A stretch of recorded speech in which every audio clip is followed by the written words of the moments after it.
Nandito tayo ngayon, lulan pa rin ang ating nag-iisang UNTV Radio Mobile Booth sa Barangay Bahay, Toro, Congressional Avenue. Binabati ko lang muna si Nanay Marcia, ha? Yan.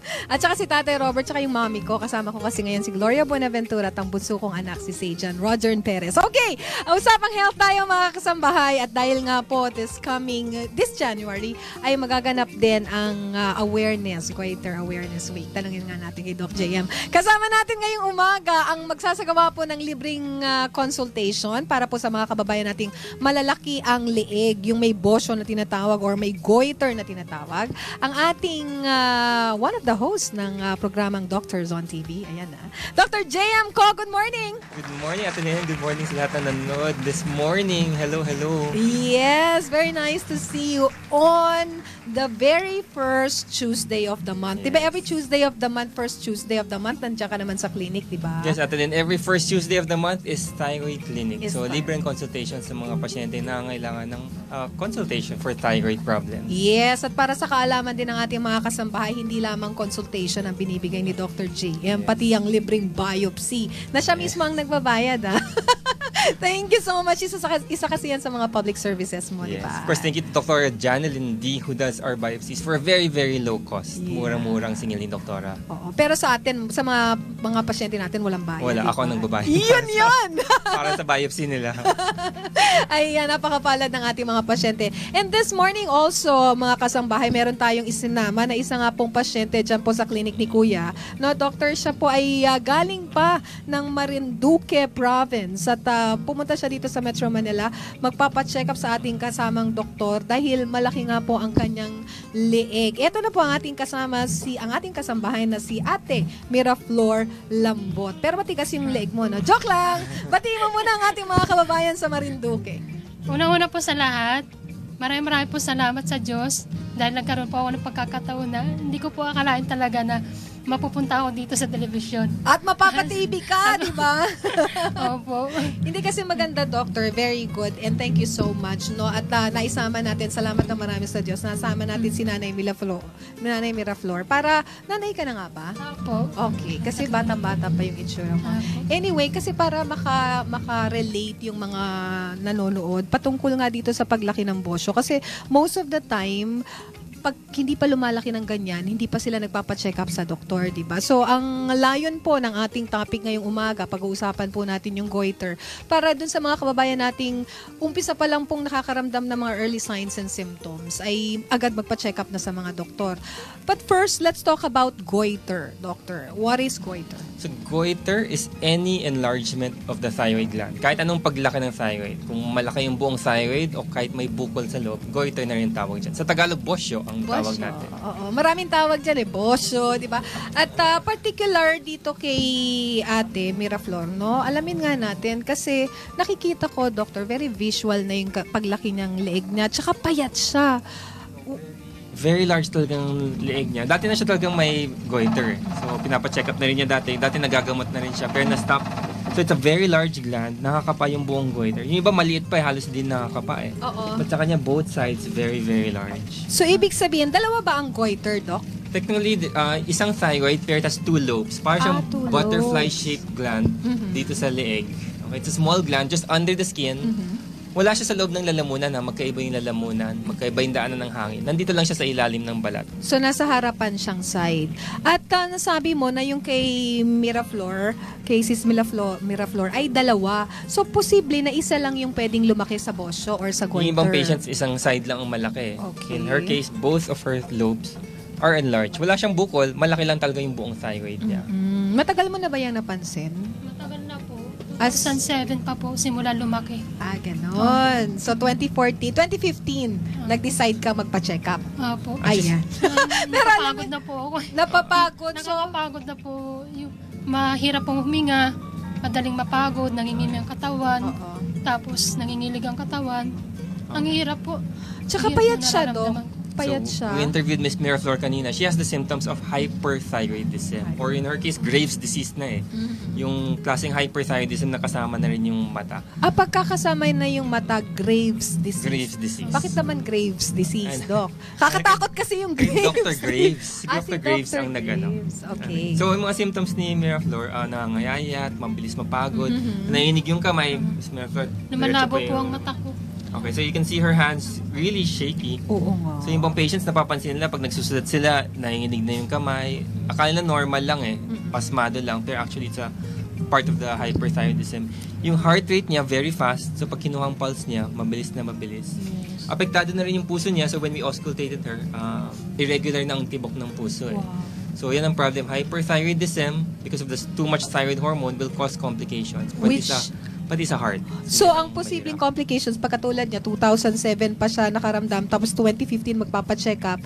Pag ganyan, pwedeng maapektuhan yung puso. And eventually, pwede ka magkaroon ng cardiac arrest, Pwede no? siya mag-heart failure muna. Wow. So, her heart will not be beating as well as efficiently as it should.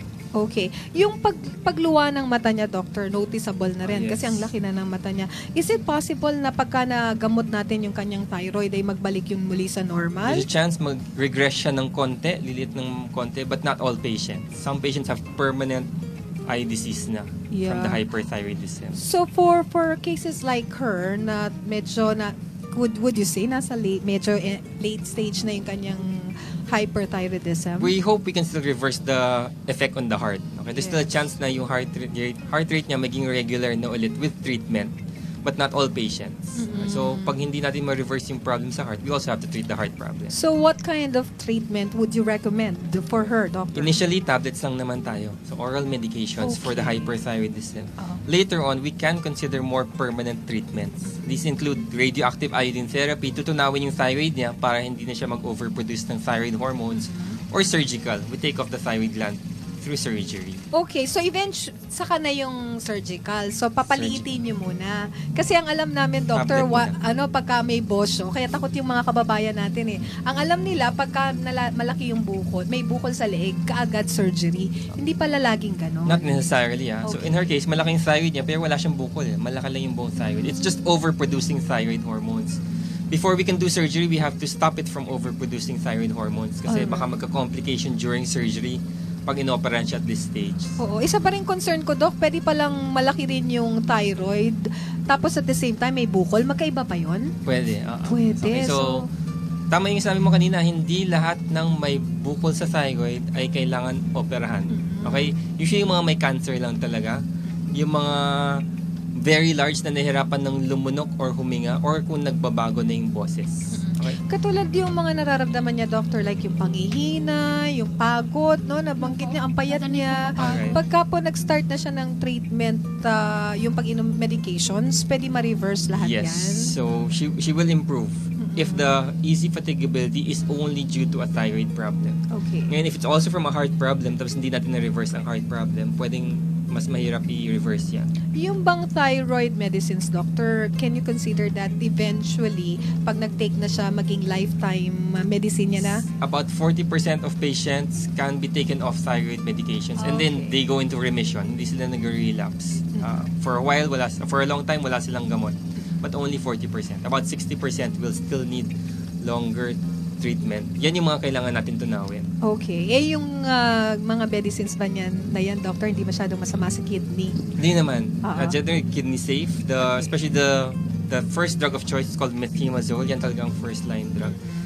There might be a slight increased risk for liver problems. Pero very small lang. Ang dami natin pasyente naka-methimazole. I think I've only had one patient na nagka-complication from methimazole in the past 7 years. Yung mga side effects, kasi kaya ko lang tinatanong, doctor, kasi isa yan sa mga rason kaya yung mga tao takot uminom ng mga gamot eh. Yung mga side effects, may mga times kasi daw na parang nahihilo or things like that. There's about a 5% chance of rashes with the anti-thyroid medications. There's another very rare side effect. Out of 1,000 patients, 1 to 4 will get this rare side effect. Your resistance to infections can decrease.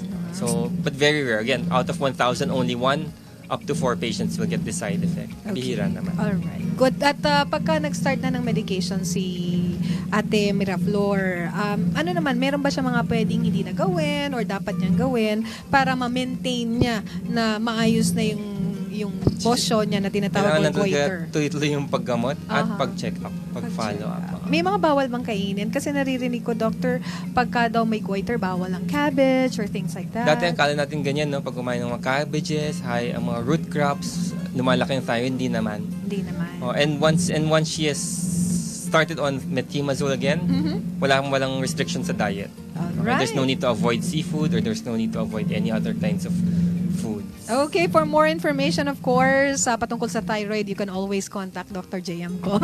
Or panoodin ang kanyang programa, Doctors on TV, every Sunday. Every Sunday, 7 o'clock to 8 o'clock in the morning, dito lang sa UNTV. Yes, programa pala natin, kasama pala ako doon. And once again, invite the televiewers, pwede pa po silang humabol mga kasambahay hanggang alas 8 po kasi ang clinic ni Kuya tumatanggap ng mga pasyente po natin anywhere, all over the Philippines. Punta po kayo sa clinic ni Kuya. Walang bayad po ang lahat, pati na rin po ang mga medications na ibinibigay. Until what time ang registration? 8 o'clock, 8 Doctor? o'clock. Although hindi lahat ng medications free, Oo what is nga. available lang. What is Limited ang available. stocks kasi minsan. So sometimes we provide good for 1 week or 2 weeks, but we can provide the full Oo. course. At least initial. For the thyroid. Yes. Oo. Pero sa ibang mga sakit po, libre naman dyan sa clinic ni Kuya.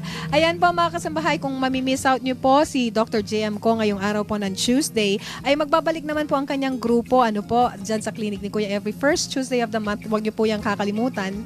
Alas 5 po ng umaga hanggang alas 8 ang registration. At anyone na makakapasok po within that period ay titignan ng ating mga espesyalista dyan po sa clinic ni Kuya na located po sa number 164 Barangay Bahay Toro, Congressional Avenue, Quezon City. Thank you so much, Dr. JM ko. Salamat po ng marami. And once again, thank you at Ate Miraflor Lambot. Ayan, 33 years old. Magpakatibay ka ha at sana'y gumaling ka na. Ayan po. At syempre, magbibigay lang po ako ng update dun sa naganap na medical consultation natin dyan. Sa mga nasunugan nating mga kabarangay, dyan po sa barangay Apolonio, dyan po, Apolonio Samson sa Quezon City. Nakapag-check up po ang ating mga doctors dyan ng 65 na mga kababayan nating adult. 50 mga bata po ang na-check up ng ating mga doctors. Nasa 23 po ang nagpa-legal consultation kay Attorney Pablo Ayhesta. So, nasa 138 po ang mga napaglingkuran natin dyan. At samantala, nakapagbigay po tayo ng libreng medisina sa kanila sa 298 ang nabigyan, 160 ang nabigyan ng gamot, so 298 po ang mga pasyente nating naging maligaya dyan po sa Barangay Apolonio Santos sa Quezon City, yung mga nasunugan po dyan. Pero babalik kami sa kanila para po magsagawa ng talagang malawakang medical mission kasi ang dami talagang naapektuhan ng sunog, Doc, dun sa may Barangay Apolonio. Salamat po ng marami. Ako po muli si Lynn Perez, lulan pa rin na nag-iisang UNTV Radio Mobile Booth. Ingat po mga kasambahay, back to the studio.